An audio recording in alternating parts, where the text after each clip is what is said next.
Isang komplikadong murder case ang ikinagulat ng mga tao sa Taiwan noong isang linggo nang inamin ng isang 46-year-old na masahista na pinatay niya ang kanyang 36-year-old na boyfriend bago niya hiniwa sa 9 na piraso ang katawan ng biktima. Ang suspect na si Huang ay galing sa China at nagpapatakbo ng isang massage parlor sa Taichung, Taiwan. Ang biktima na si Lan ay may-ari ng isang machine factory na kumikita ng $150,000 kada buwan. Nagsimulang mag-date ang dalawa 8 taon nang nakalipas noong isang factory worker pa lamang si Lan. 3 taon nang nakalipas na nag-invest si Huang ng $33,000 para ma-sponsor ang bank loan ni Lan para makapagbukas siya ng sarili niyang factory.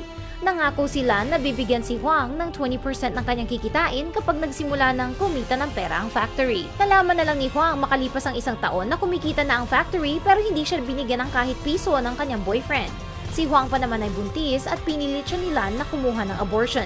Dito daw nagsimulang planuhin ni Huang ang kanyang pagpatay sa lalaki. 2 taon niyang inipon ng prescription sleeping pills at sikreto siyang natutong magmaneho para magamit niya ang kotse sa pagtapon ng katawan ni Lan matapos niya itong patayin. Noong April 27, lasing na umuwi si Lan sa bahay. Naglagay si Huang ng 10 nadurog na sleeping pills sa tiyaan na ininom ni Lan at binalutan niya ng itim na plastic bag ang kama bago niya ito binalutan pa ng mga bedsheets para hindi ito mamantsaan ng dugo. Nang nawalan na ng malay si Lan, naglabas ng kutsilyo si Huang at pinugot ang ulo ng lalaki. Dinala niya ang katawan sa banyo at hinayaang maubusan ito ng dugo bago niya ito pinaghati sa 9 na piraso. Nagmaneho siya, dala ang mga body parts sa isang rental car. Sinunog niya ang ebidensya at tinago ang kutsilyo sa likod ng salamin sa banyo ng isang motel.